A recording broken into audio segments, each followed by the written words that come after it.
By the time of recording this, I've only posted 2 videos on this channel. And they're doing kind of good. I mean, for someone who just started and has the kind of upload schedule I do, 82 views is a lot. But the thing is, the time spent between those 2 videos are more or less than a month. And that's not because I spent the entire month like working hard on this video that I'm super proud of that's gonna pay off in the end. That month was more or less me wondering if I should make the video at all. Now, I did end up actually making the video since it's up on YouTube right now. But there were times where I actually thought about deleting the videos and starting over again. I told myself I'm not gonna do that though, because I know myself. I'm gonna delete the videos and say I'm gonna start again and then not come back to YouTube at all. So the videos are gonna stay up. So for some backstory with me in YouTube, I thought about starting a channel when I was 15, and it was basically gonna be like a low budget sitcom type show, which I was going to write with my siblings. I started writing when I was 13, which like started when I wrote this fanficky ass sequel to Teen Titans, Trouble in Tokyo, that came out in like 2006. So I wrote like the first couple of episodes of that sitcom that I wanted to do, but ended up not following through on it. Because of what? Perfectionism. I thought back then, and I still even have these thoughts now, that no one wanted to see or hear whatever I wanted to say. I started noticing this in high school. Like whenever a teacher had a question for us, I would like sink myself into my seat and thought like, hey, I have an answer for this, but if it's not like mind-blowing, is it even worth being said? So then the answer never came out. I thought that if I had nothing revolutionary to say, I shouldn't say anything at all. So I gave up on that channel without posting anything on it. But I didn't stop writing though. Writing is something that I still genuinely enjoy to this day. And the fact that I enjoyed it at all was basically for the reason that I'm only writing for myself. The only people who have ever read my stories are like 2 of my siblings, and I want that to change. Fast forward to when I graduated high school in 2021. 2022 hit. I took a gap year and I didn't have anything better to do, so I started watching YouTube. And I found some wonderful creators on this website. From Ryan George, Danny Gonzalez, Call Me Chris, Chad, to like Drew Gooden, The Closer Look, and so much more. When watching them, I still hadn't thought much again about joining the YouTube community. It continued like that until I found,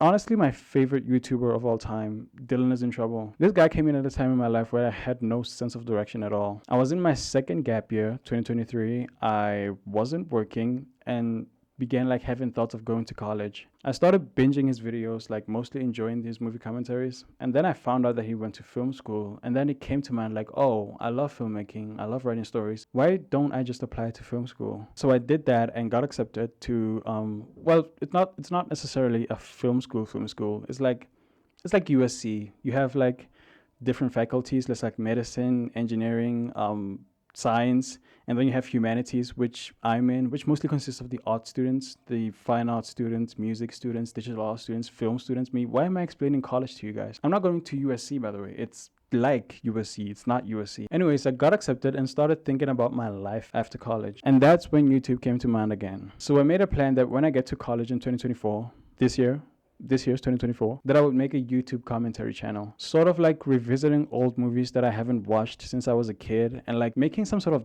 virtual diary where I rewatch those movies with you guys, whoever's watching this. I was gonna start off this channel by watching the recent live action adaptation of Avatar, since like the original show is my favorite piece of media ever. But that plan fell off when I started watching the show alone and not on YouTube, because I didn't think like I would bring much groundbreaking or interesting commentary to it, which goes back to perfectionism. And it's a dumb mindset to live by. Like, if you're not gonna try something, how are you gonna improve? It's at a point now where I'm not even like proud of anything I do. We've had assignments in college, whether it be writing or shooting or recording something, and then I end up not liking the stuff I make because in my eyes they're not perfect. We had to do a triptych for an image creation class, and I got an 84% mark on it, but I still don't feel proud of it because the lecturer didn't think it was mind-blowing and gave me 100%. And not like he said that to me anyways. He was really supportive of the project.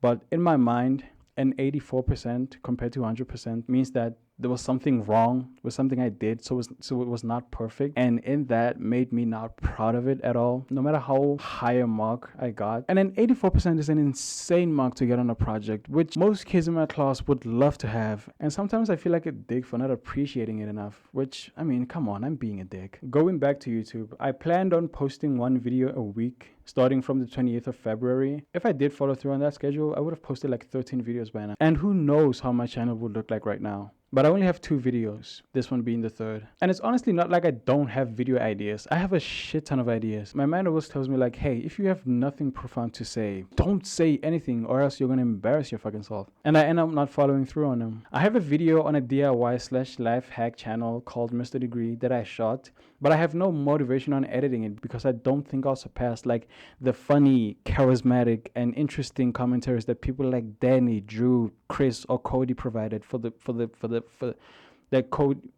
and Cody provided for their video. So what's the point of even making it at all if it's not going to be perfect? I want to watch this video again in a year. And I hope to God that I'm still doing YouTube because I want to do a live reaction for you guys. If you'll still be here in here. I am still going to continue posting videos on here. I feel like YouTube in a way is going to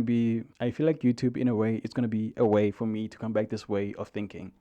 Boss. I feel like doing YouTube will be a way for me to combat this mentality because who knows who's watching this? And the uncertainty of not knowing who will respond to my videos or how they will respond to my videos is the best way for me to get over this. I know I didn't say anything profound in this video, but that was actually kind of the point of this video, not making something perfect. This is just something I wanted to get out of my chest because I feel like most of you guys will relate to this, so why not post it? And if you do like relate to anything I said in this video, please comment down below. I would love to read your stories. Like, comment, subscribe, all the YouTube stuff I'm supposed to say, and have a great rest of your day. I'll see you next time. Hopefully. Bye. I have a video on a DIY/life hack channel on YouTube, which I don't have the motivation to edit because I don't feel like I surpassed. This is what I'm talking about. If I don't talk perfectly, I just crumble. I messed up a sentence and I was like, no, I'm not going to shoot anymore, which is, fuck you, me.